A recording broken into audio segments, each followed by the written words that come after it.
All right, so here's the second part to your the power rule video that I just made. Okay, and remember this is still no card no card 10. Okay.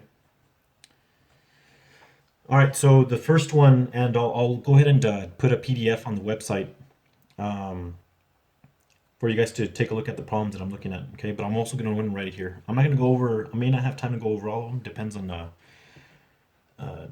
length of this video. Okay, so let's go and take a look at the first one. So the first one says find the derivative of this function here. Okay, negative 3x to the third power over 5 minus 4x squared plus 7x minus 6. Okay.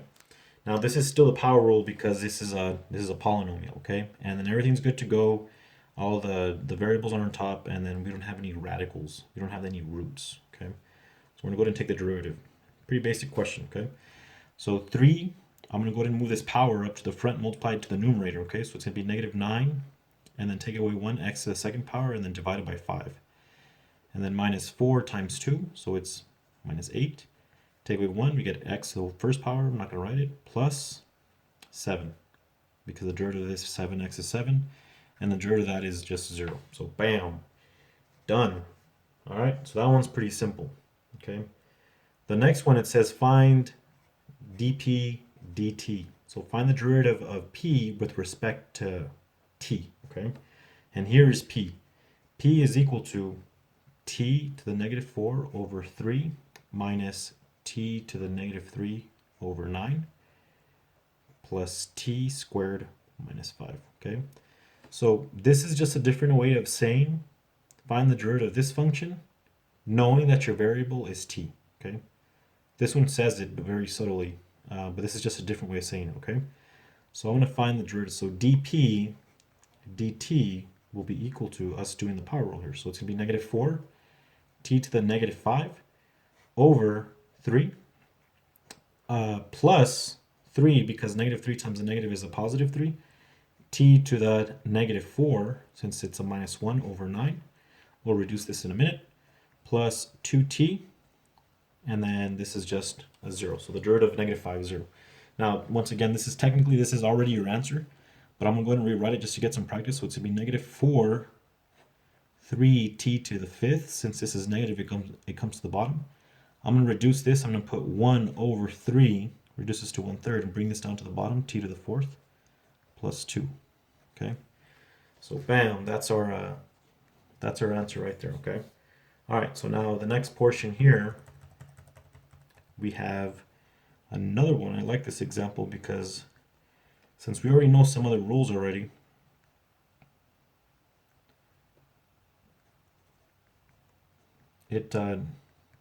we start thinking what derivative we need to start using, okay? So we already know about the quotient rule. So we need to basically figure out, are we going to use the quotient rule, or is there another way that we can rewrite this so that we can use a different rule? Okay, so now what we're going to do is I'm going to go ahead and rewrite this, okay? I'm going to make sure that I use the power rule for sure in this one. I don't want to use the quotient rule because the quotient rule gets a little messy, okay? So I'm going to divide each one individually by x squared. This is a good way to do it, okay? So I'm going to go ahead and say 6x to the 4th over x squared. And then minus 3x over x squared.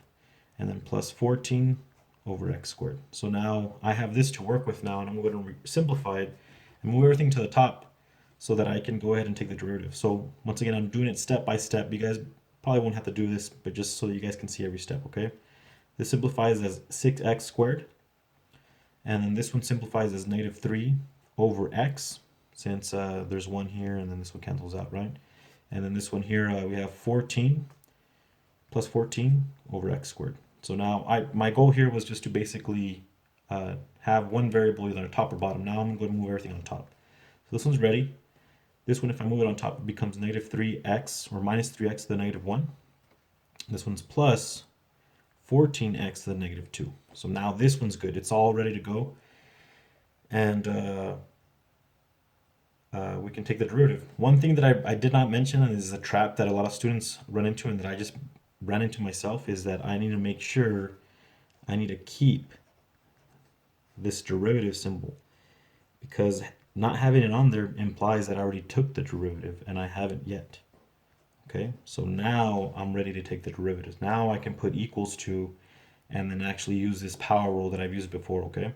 So I'm going to take the derivative of that is going to be 12x, and this is going to be plus 3x to the negative 2, and this is going to be minus 28x to the negative 3. All right, so now this one here, I'm going to go ahead and simplify it. So I'm going to get 12x plus 3 over x squared minus 28 over x to the third. So once again, this is already your answer, but so is this second portion. Okay, this first portion, if you're on a free response question, you would leave it there. But if you're on a multiple choice question, more than likely they're going to have it simplified so where it doesn't have any negative roots or any radicals. So it's good practice to simplify it to this right here, okay? All right, let me see. Let me do one more for this video, and then I'll see maybe if I can have some time to do the rest, or maybe have you guys do some practice, okay? So they give us a function v of t is equal to 10 over 3 fourth root of t to the fifth minus t to the 2/3, okay? So they're just basically asking us to take the derivative. So now, actually, you know what? I kind of get carried away sometimes, but you got to make sure you rewrite this, okay? So it's going to be 10 over 3.